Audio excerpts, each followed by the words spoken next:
Good afternoon, everyone. Welcome to the EPP webinar. My name is Marta. I am the Event Marketing and Sales Assistant at EPP, and today it's a great pleasure to have Stein from Conjoint with us. Before I hand over to Stein, I would like to explain how this webinar works. There will be a Q&A session at the end of the presentation. You can submit your questions anytime by clicking the Q&A button on the control panel. If you prefer to make a live question, you can click the raise the hand button. We will unmute you and you can speak directly. This webinar will be recorded and will be available afterwards for EPP Prime members. Thank you for your attention, and now I would like to hand over to Stein. Thank you very much, Marta. Hi everyone, my name is Stein Menzel. I'm the Director of Survey Operations and Content Generation at Conjoint.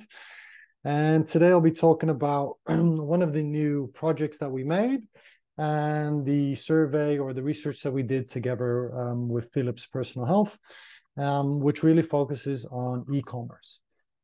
So that's why we use the title Pricing for the Digital Lens, because we noticed that there's been a massive shift in the way sales are being generated, and we wanted to make sure that we also pay attention to the online e-commerce section.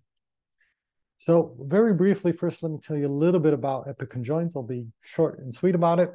So Conjoint has one mission. Our CEO and founder, Matthew Johnston, created it with the goal to make better product and pricing decisions and to make them faster. And the reason for that is often when you do some type of conjoint or price analytical research, it can take a few months. And what you notice during those few months is once you get the data, they might be irrelevant, as in things like inflation, which we've known for the last few years can fluctuate quite heavily, new SKUs being added, companies going bankrupt or merging. So all these things are not incorporated if it takes 3 months for a type of pricing analytical research to become available.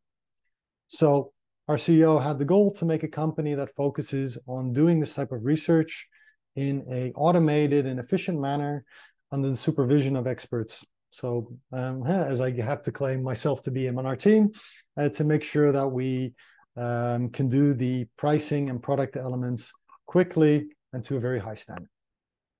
So what does Conjoint offer, and what will I be talking about today? So the name itself, Conjoint, already speaks for itself. So conjoint analysis is a type of statistical methodology created in 1970 and made very prolific by Sawtooth. And we've used the system or the mathematics to create our own versions. And so we, of course, offer the original designs, the choice-based or the choice card conjoint, the shelf conjoint, which we'll talk about later. And we also offer other alternatives like MaxDiff, quantitative testing, price sensitivity measurements like Van Westendorp or Gabor-Granger, brand equity measurements, customer segmentations, and a lot more. And what we noticed is the market is changing, and it also depends on where you are. So based on that, the dev team and I and the others in the team set out to create new tools. So the one I'll be highlighting today is known as the e-commerce conjoint. And the e-commerce conjoint focuses on basically a shelf representation, but then in the online retail world. So I'll talk more about that later. What we're actually developing right now and about to launch is also a rack conjoint. This is something you might know if you've been to Latin America, where you have different racks that are represented by different brands. And we actually allow full customization of that rack in order to figure out, okay, what's the ideal distribution, what's the ideal pricing, and things like that. So who do we typically work with? Well, it's quite a big list. These are in no means all of our clients, but this is the ones that I want to put a little bit of a focus on. So you can see we work closely together with a lot of FMCG and telco companies, as well as consumer goods. We also do a lot of B2B research, as well as pharma research. And just to give you an idea, so today I talked about soft drinks, I talked about medical appliances, and I talked about, what was the other one? What was this morning? Oil labels. So a lot of different things, and the beauty is the methodology remains the same, but we then adapt that knowledge into different sectors. One I want to highlight today is who we did this study together with. That was Philips. In this case, Philips was represented by Andreas Silva. If you had the privilege of being at the EPP in Amsterdam, you might have seen her present together with Matt.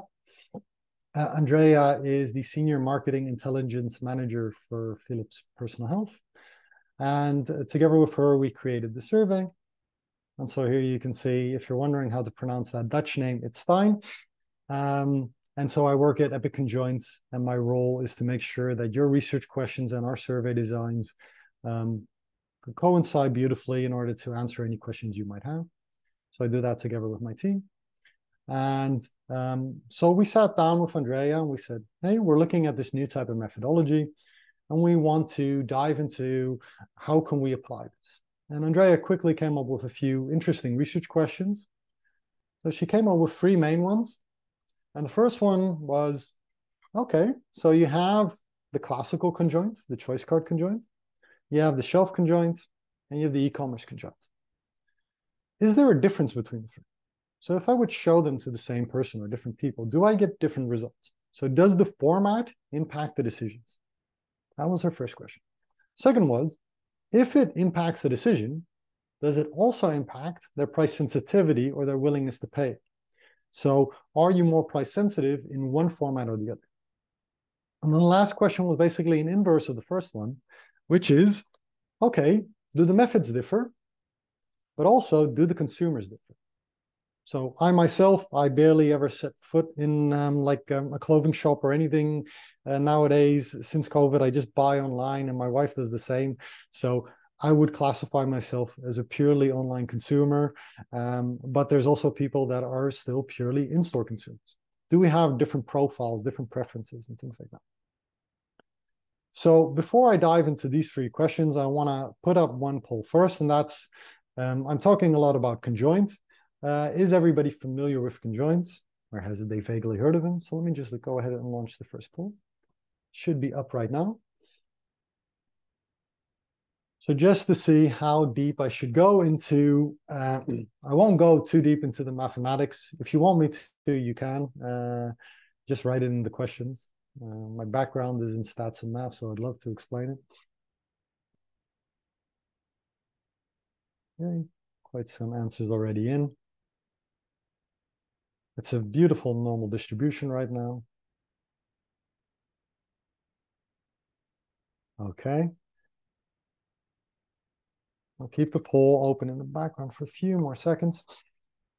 But what I can see is there's a few that are familiar with it, but the most say I'm somewhat or if I've heard of it. So I'll use a few slides to introduce you a little bit to the topic.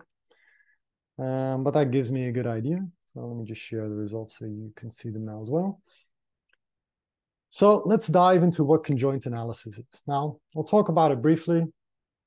And there we go. I see a question pop up. How often do you recommend running a conjoint in a software as a service industry? That's a good question. I would say it depends how often you believe you want to do either your profile offering change or your price change. Most software as a service companies we work with, we do it once a quarter.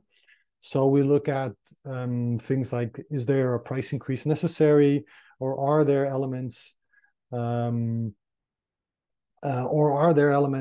that basically could be optimized? So especially software as a service, you're always developing new tools. We often recommend, if you devise something that you believe to be unique or custom to the field, that you figure out, is there a willingness to pay behind this? And if so, how much is that? Because then you can also think, a lot of SaaS companies have different pricing tiers. In which one do you put it? So typically once a quarter, if you're just doing pricing research, if you have some cool and unique tools, I would recommend doing it for that specific time, especially if you're one of the first to go to the markets. So it's something we kind of have to do with our e-commerce conjoint as well, if I'm being honest, because that could be a good one to have a look into. I hope that answers the question. So briefly about what is conjoint. So conjoint analysis, you can call it machine learning, even though it's from the 70s, although machine learning goes back that far. It's basically a multinomial logistic regression. And for those that remember math from uni or high school, a regression is basically when you try to predict an outcome based off of input data. So I collect data and I try to predict what happens. Now, the beauty of ours, or the general conjoint design, I have to be honest, is it's optimized by using what is known as hierarchical Bayes and an MCMC element to it. And what that does is we gather, let's say, 200 to 500 respondents, and then we create over 10,000 different regression lines and to see how close do we get to basically a predictive element. So how closely does the data represent our actual prediction? So the goal is to use a small segment of customers to predict what would happen in the larger market. Now you might ask, okay, what is the relevance of Conjoint? Well, the main thing Conjoint is specialized in is figuring out what drives a purchase decision. So if I'm in a shop, or if I'm buying online, or wherever, what is the elements that are driving my purchase? Is that the packaging? Is that the ingredients? Is that the overview list? Is that the price? So all these different things, we can figure out, okay, how important is A, how important is B, how important is C? That's one part. And what we also really focus on as a company is, do different people have different preferences? Spoiler alert, it's almost always yes. But so if you're in one, so in this case, we see 3 different age categories. Do they have different preferences? And are there different elements that might sway them? And do they have different willingness to pay? Please remember that one. So age differences and willingness to pay for all the way at the end. One of the questions we had as well. But so that's conjoint analysis, figuring out what drives people decisions and what makes people different. Now you might ask, well, I already have sales data. Why do I need conjoint analysis, especially with AI being so booming at the moment?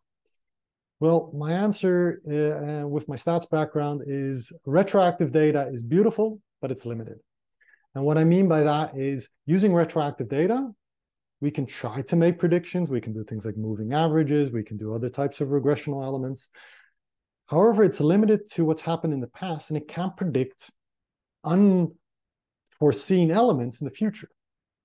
So relying on historical data alone won't allow you to predict the impact of new elements. Just think about predicting a merger of companies, or a new SKU comes into the market, or there's a new competitor, or one of your competitor creates a freemium version of their product. You can't predict these things using sales or marketing data. So that's when Conjoint really steps up, and we can say, okay, let's create a snapshot of the market right now. And the beauty of our company, it doesn't take a few months to figure that out. You'll get the answer in, let's say, a week. And after a week, you know exactly what the market looks like. So it's really good ammunition for making business decisions. So a few key elements that people use Conjoint for.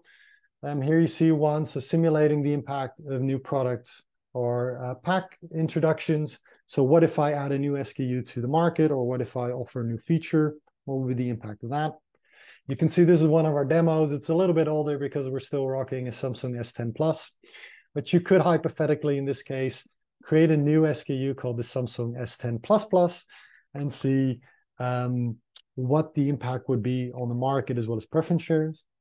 So that links to this one. So what would happen if I enter a new market? What if a competitor makes changes, and so on? We can look at things like preference shares, revenue projections, cost and profit estimations, and so on. Another one I love doing is figuring out what is the optimal price for a product. So in this case, you see the line, which goes right here. So this is the projected revenue. You can see the optimal price is roughly about $829. And then you can play around with your features and figure out, okay, which feature has monetary value? What happens if I increase my price? So in this case, if I go from 21% to 19%, who gets my market shares? And this is actually very important, especially if you're a company that has multiple SKUs, because sometimes increasing your price means people switch to one of your other products. That doesn't have to be bad. The main thing you're worried about is, if I increase my price, do the competitors gain more market share advantage? The same with a discount. Who do I take market shares from? Another element that I often see when I look at historical data research is price elasticity being expressed as one value or a linear algorithm. And from my experience, price elasticity is nothing linear. So you're going to see certain price plateaus where people are a little bit price insensitive and areas where you see a clear price decrease. This is known as a price cliff. So where people really start losing interest really quick. So price elasticity is not linear, and it's also susceptible to things like pricing psychology. The beautiful 99 cents versus $1 will always win, or buy one, get one free works better than 50% off, even though you're selling two. But that logic of what this one's free will still resonate with people and have an impact on them. So that's a benefit of conjoints. Now, what is currently typically in the market? Well, the OG is the choice card conjoint. This is the one that most of you are probably somewhat familiar with or have heard of. This is where you see different features and different attributes, or attributes are features and options, and have to choose between them. Typical choice card conjoint is really focused on product optimization or concept optimization. It allows you to very easily compare between brands, so it's very good for things like brand equity measurements. And it can give you some insight into when do people switch from one concept to the other. It's a choice card conjoint. It's really more of a holistic element. Then we have our own shelf conjoint, which is basically recreating a real world shelf as if you would walk into a store, and replicating what decisions people make in a shop and what do they focus on. Is it the packaging? Is it the price? Is it the discount code? Is it a bundling offer? Things like that. So this is an ideal tool for anything pricing related, be it price elasticity, optimal pricing, discounts, and so on. And then we went, well, I never really set foot in like the average store anymore. So what about the online platform? As most of you probably know, e-commerce is massive, over $5 trillion in retail sales. Currently, roughly 90% of all retail sales in the world. EU, considerably higher percentage, but I'd like to, we're a global company, so we focus on global numbers. And that's only going to increase with time. In addition, one thing I've noticed while working in pricing is an online shopper and an in-store shopper, they might be the same person, most of the time not even, but they do have clear different preferences based on where they shop. That's why I added this quote, one that my wife really resonates with, especially having just a kid, what is it now, 7 weeks ago. There's nothing better than online shopping in your pajamas with a glass of wine with the kids asleep. So often when we put our kid to bed, I'll notice that my wife opens up her Zalando or About You app and goes looking for either outfits for him or outfits for her or something like that. So it's a very different type of shopping. Most likely, that also means it requires a different type of marketing, a different type of pricing or product orientation. So that's why we decided to create an e-commerce conjoint that focus on replicating basically online shopping. Now we have two routes in which we do this. We either pick an existing massive online retailer, think of your Zalandos, your Allegros, your Amazons, and so on, Google shopping page, or your own web page. And then we can also even look at, okay, how could we optimize that? So that's the e-commerce conjoint. How does it work? I'll be very quick about that. So as I mentioned, we have a product. So in this case, I'm going to use the smartphone example, and then I'll switch to Philips. We've got a smartphone. We break it down into parts. And those parts are called attributes or features. So in this case, brand, screen size, camera, color, delivery time, price. Then all of these features or attributes have different options, also known as levels. So brand, in this case, we have 3 brands. You can think in the smartphone market, nowadays it's like 9, 10 real brands that have massive market share. Then we have the different screen sizes and so on, different price points. And what a conjoint does, it basically takes these attributes and levels and just mixes and matches them. So it's basically, think about it as you have a stack of Legos, you take them apart and you see which blocks work best together. And that's what a conjoint does.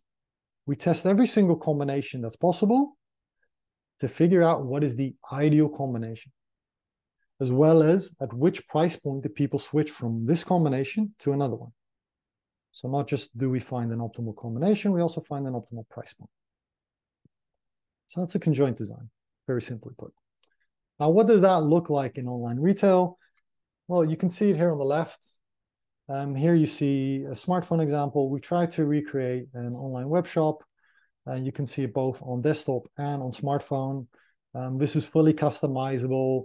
We can make it look whatever website you want it to look like. We can add static element. We can add dynamic elements. There's a lot of things possible. So on the left-hand side, you see the web shop design. So this is basically the gallery overview. And if you click on a product, you always see more information. You'll see image galleries and things like that. So there's a lot of customization possible and things like that. And it can look like any website you want. So that's the e-commerce conjoint. Now let's dive into the actual meat and bones and talk about what we did with Philips. The first thing we always do with any client is just ask them, what do you want to know? I already showed you the questions that Philips had, but so typically we start by asking what's important. Then once we know what they're looking for, we make a recommendation about what type of design to use. We send you a template to get some data so that we can create a draft design for you. Sometimes we'll ask you for SKU images. Then me and my team will create a custom draft design of the survey. We'll run it by you. We'll do a few iterations. Then you'll probably be very quickly satisfied with what we created. Then you tell us, who are you exactly looking for? We go out and find them. So we work together with various panel providers to find the ideal respondents. We also have a few checks and balances built in on our own side. And then once data collection is complete and once our algorithm has been calculated, we call you and we say, remember those research questions you have? We can now answer them. We do that on a call. And after the call, we give you basically the keys to the platform and say, if there's multiple questions you want answered, please have a look. And of course, we're always available to assist with that as well. Now, the big selling point is we can do this quick. Yeah, our record is within a day. I would say the average is somewhere between 3 and 7 days, but it really depends. And sometimes if we get quick feedback from your side, we can be very quick with putting it live, making sure the algorithm is immediately triggered as soon as data collection is complete and so on. So that's a process. Now let's bring it back to Philips. So remember 3 main questions. Is there a difference between a choice card, a shelf, and an e-commerce conjoint? If there's a difference, is there also a difference in what they're willing to pay? And are there different types of consumer profiles? So the inverse. Is an in-store shopper different from an online shopper? The way we did this is we ran 3 different surveys. So a choice card conjoint, a virtual shelf conjoint, and an e-commerce conjoint. And Philips had one caveat, and they said, you say the e-commerce conjoint can look like anything. There's one store where we want to have some more information about, and that's the DM. So if you've never been to the DM, it's basically a pharmacy slash consumer goods shop in Germany. So we strive to create basically a design that looked like that. And that leads me to my second and last poll of today. And I'm going to ask you, the one on the left or the one on the right, which one is the real store? So here we see one of the shops. Here we see the alternative. So this one here is the left, this one here is the right. If you click on a product, this is the overview you see. Now I'm going to put a poll up and ask you, which of the following screens is the actual DM website? Is that left, right, or are you unsure?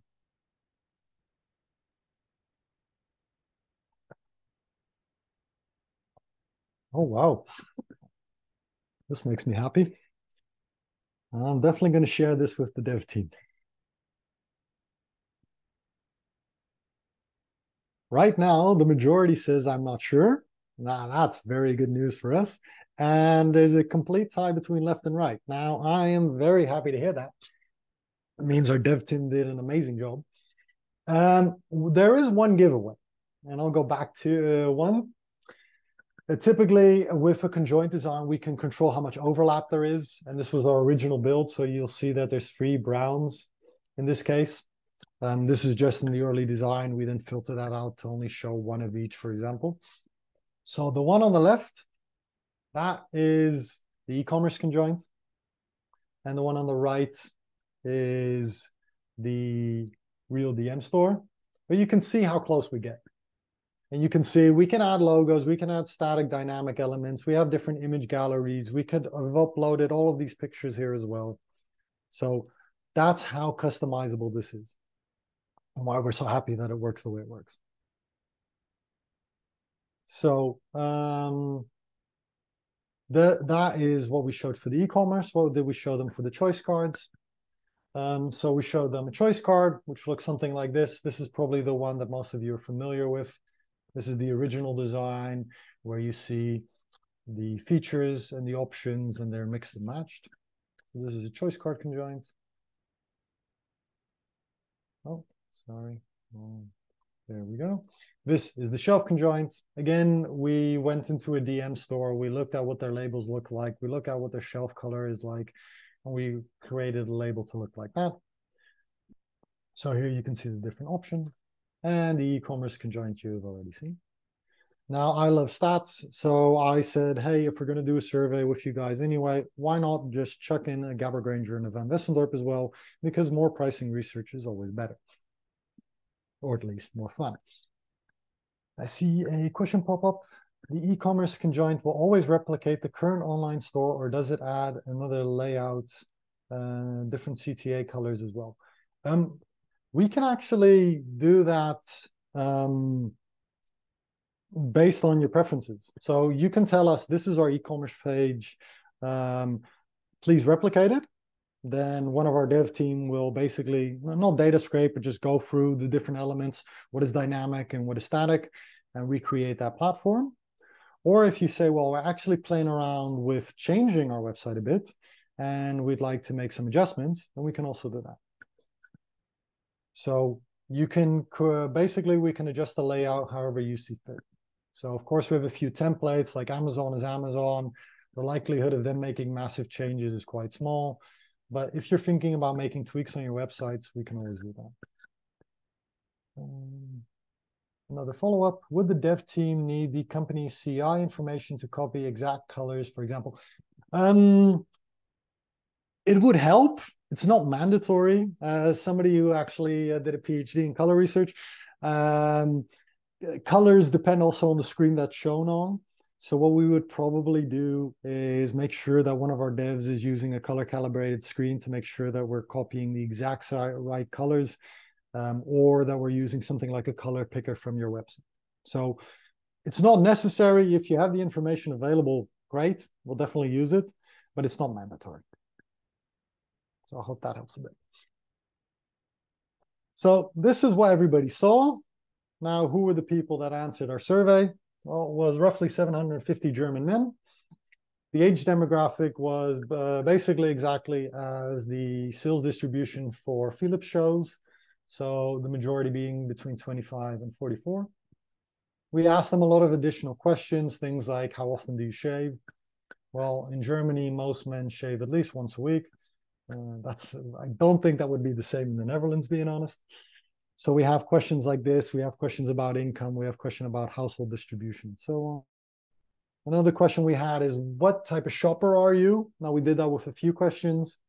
And one thing I love to see here is that the shelf conjoint respondents were mainly online shoppers, and the e-commerce were mainly in-store shoppers.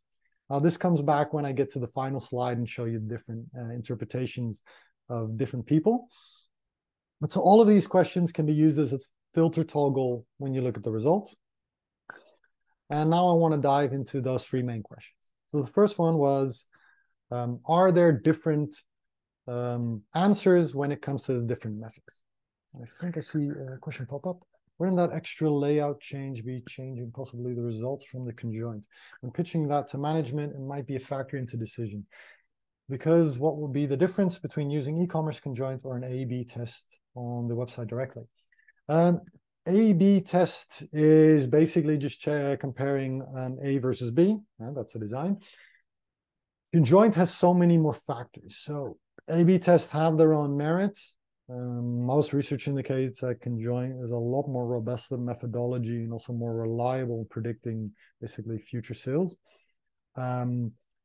Yes, but what we could always do is basically create two versions. Current website, and then we just duplicate the survey, adjust the website, rerun it again, and see if there's massive difference. I mean, creating a similar structure website or survey is not that difficult. And definitely, if you enhance, for example, your website layout, the likelihood that certain things will be highlighted or certain things not be highlighted, depending on how your color schematic works and things like that, can change. So I wouldn't use it. The default version I wouldn't use for website optimization. It's more about product or pricing optimization. I'll get to that in a minute. We are actually currently working on a planogram, which allows us to customize basically everything you see on the screen. Then we could even do what you're saying and say, okay, we're going to change this layout element. We're thinking about changing this layout element. We can actually test that with respondents and see, okay, which of these website designs do you like the most? And then instead of it being A/B test, it's basically a conjoint combination test. So might be here, might be there, might be there. And then over time, we can figure out what is the optimal combination. And you can also do that with things like package testing, claims testing, and so on. So very good question. I would say the original conjoint design is not per se website optimization, but the one we're working on down the road definitely is. And I'm going to highlight what makes the e-commerce and the shelf quite unique in their own. But good question, thank you. So what I wanted to answer was the first question, namely, based on the method, do people give different answers? We were surprised to see, we were not surprised because otherwise we wouldn't have done the study, but we were surprised to see how big the difference can be. So each method has a different feature that it promotes or a different combination of features that it promotes. If we look at the original choice card, here in blue, you can see the product. So basically the SKU, the pack shot. Then in orange, you can see 23%. So this is roughly how important is each element in somebody's decision. 23% are swayed by price. And in purple, the third biggest is rechargeability. Now, this was already good news for Philips because they had no idea that rechargeability, which is it either USB rechargeable or do you need batteries, seemed to be very important. Why was this good news? Because this is something that they don't have on their pack, and this is something they do not highlight on their e-commerce page. So that was already a learning moment. So that's choice card. If we look at the shelf, less things are highlighted because less things available in the package. We can see that price goes from 23%, so originally in orange over here, jumps to 38.6%, even though the product stays roughly the same. So they're a lot more price sensitive when they're looking at a shelf compared to a choice card. And if I then look at the e-commerce one, price actually goes down. So online, in the online environment, they're not making pricing decisions based on the price as much, but it's all about the pack shot and the image gallery. So that's incredibly interesting that if you do a choice card, everything plays a role. So a choice card is known as like a holistic approach, and we see that. In store, extremely price sensitive. Online, it's all about the product and the images. So this can give you actionable insights as well that I'll talk more about later. But so we can see every method has a slightly different focal point. So let's dive a little bit deeper into the choice card first. So these are the relative preference scores, also known as utility scores or parfait scores, whichever way you want to call it. And one thing you'll notice, and that made Philips happy, Philips is by far the most preferred. This reflects the market very clearly with Balea, so the private label being the least preferred. You can see that massive jump for rechargeability. So that's something they did not expect. And another thing that made them happy, but this is something, again, we expect to see in a segment like this. There is something as too cheap. People do not trust the razor that is 20 euros as much as they trust the razor that's 30 euros. This is often known as the too cheap price point or the Alibaba effect. Yeah? I do not believe the quality can be high enough to warrant me purchasing it. So that's a choice card. You can see everything has a little bit of an impact overall. If we look at the shelf conjoint here, we see something different. Yeah, product, waterproofing, battery life, they move a little bit, but nothing compared to price. So basically for the shelf conjoint, we can see price is the most important factor, especially if we look 40 to 50 euros, there's a massive drop here. So probably 40 euros is going to be a very price sensitive point when it comes to the shelf conjoint. Then so we see the price decline. The e-commerce, again, looks very different. Price still important, but not to the magnitude it was for the shelf. Shaving area, something they actually heavily promote on their e-commerce page, not important at all. Delivery date, not really important, not even in sequential order. Having lived in Germany for 6 years, I actually know why.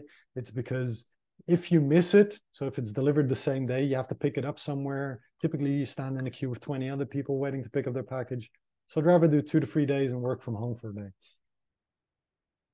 But what we can see here, brand. And again, Philips being number one, but brand is by far the most important when it comes to e-commerce. So the brand and the product shots. So what can we take away regarding the first question? Are there different consumer preferences? Yes.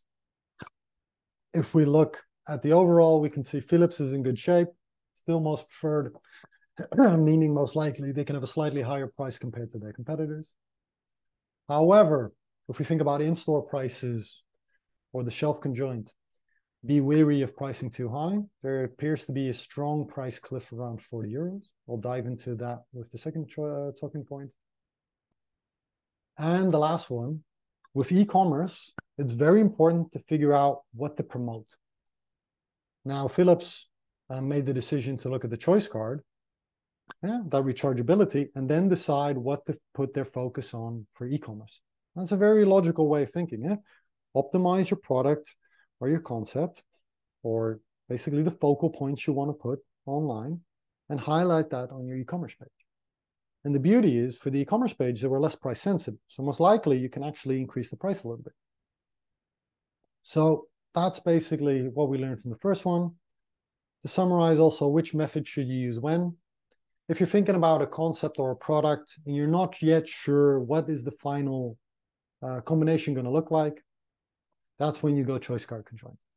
You can do pricing information, but it's often really perfectly suited for figuring out what feature to use with which option.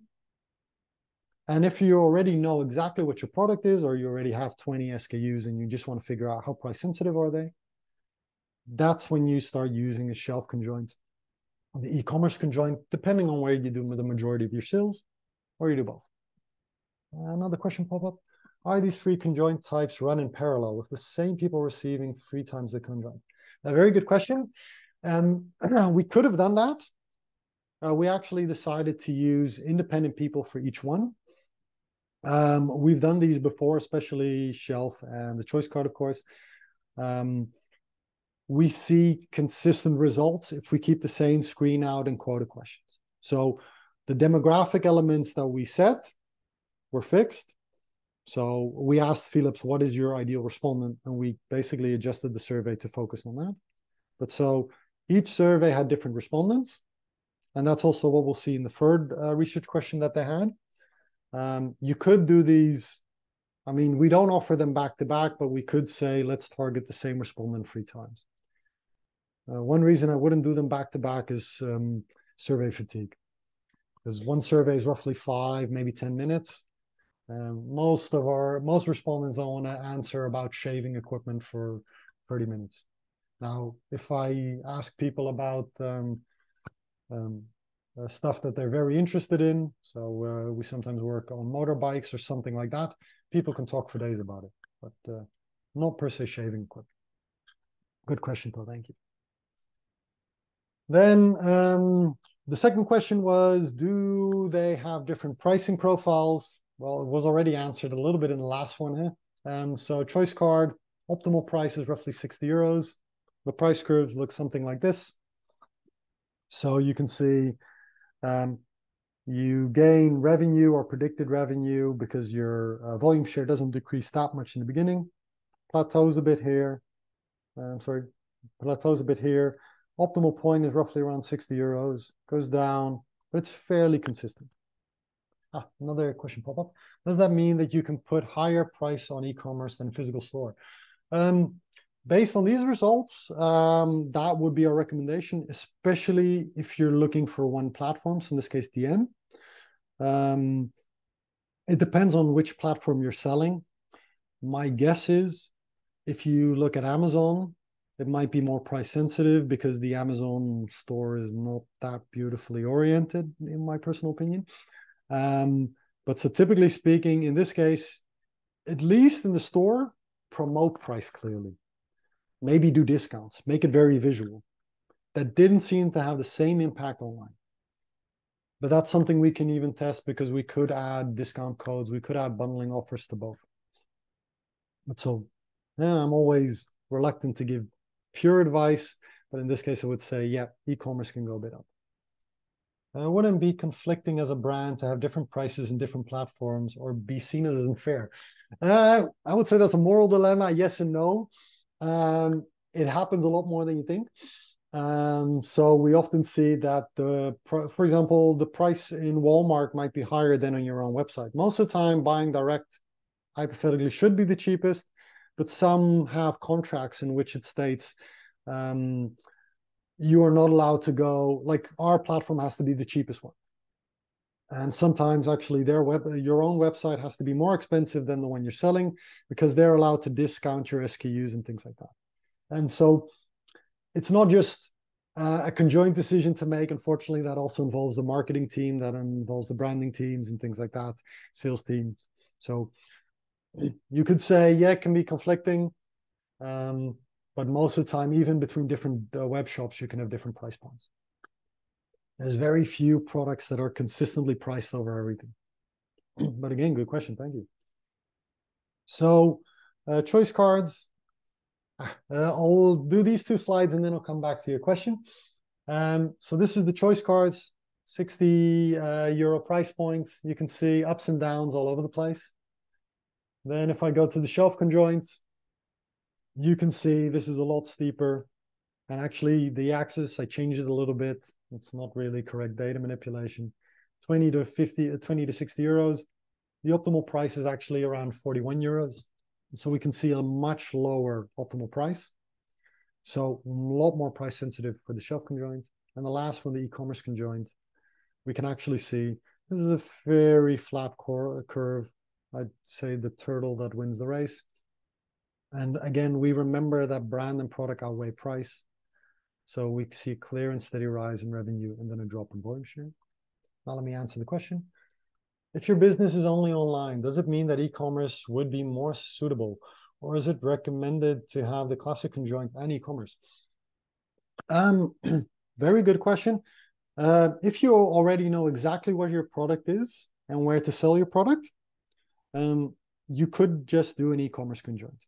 If everything is already fixed and you just want to check pricing or maybe one or two attributes or something like discount codes, go e-commerce.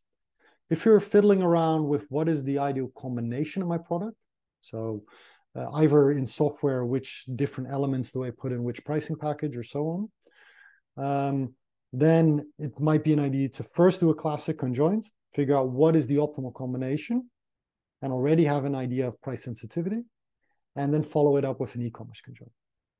So it kind of depends on which stage you're on. If you're still in product design, classic conjoint e-commerce. If you already know exactly what your market is, who you're looking for, and so on, I think just e-commerce is fine. Thank you again. Good question. So then if I go to the other two elements that I added, just because I like data, we also did a Gabor Granger and Wessendorp. I'll be very quick about these. Gabor Granger, it's known to overestimate willingness to pay because it asks people, are you willing to pay this, yes or no? No trade-off made. It's just a direct pricing question. But again, the optimal price is somewhere between 40 and 60 euros. So similar. Van Wessendorp asks 4 questions. At which price point is it too cheap, cheap, expensive, and too expensive? Similar price range, a bit more conservative. Tendency you often see with Van Wessendorp.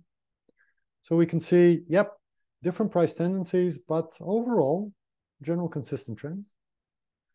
Last question then from Philips was, are there different consumer profiles?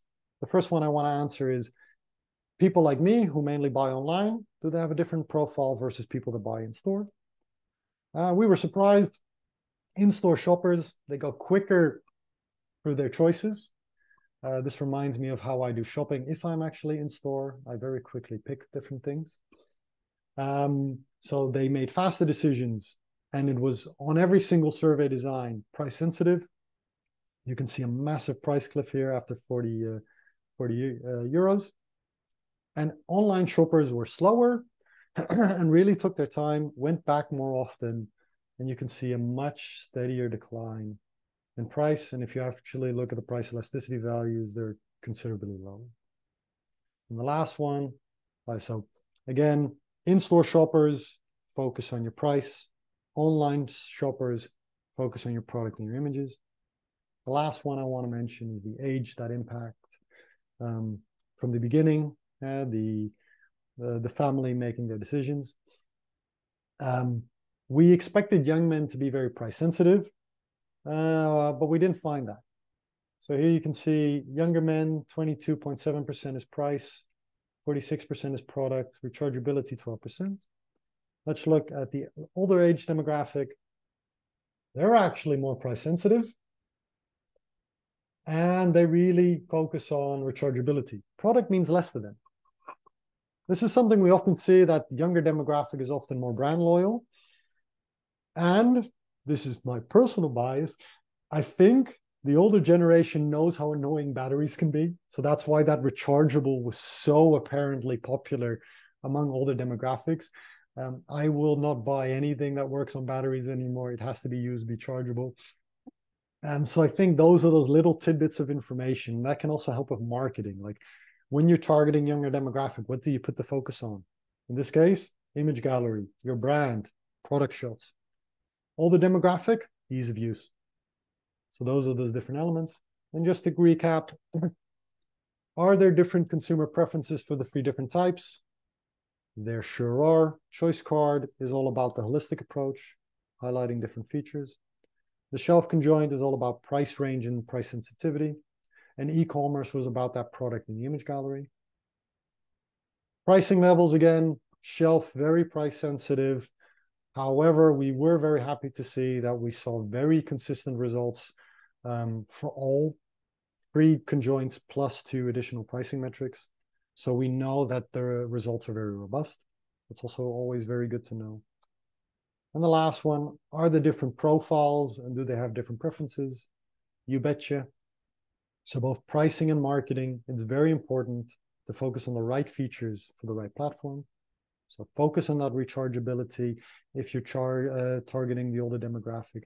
Focus on your gallery if you're selling online, and focus on the price if you're selling in store.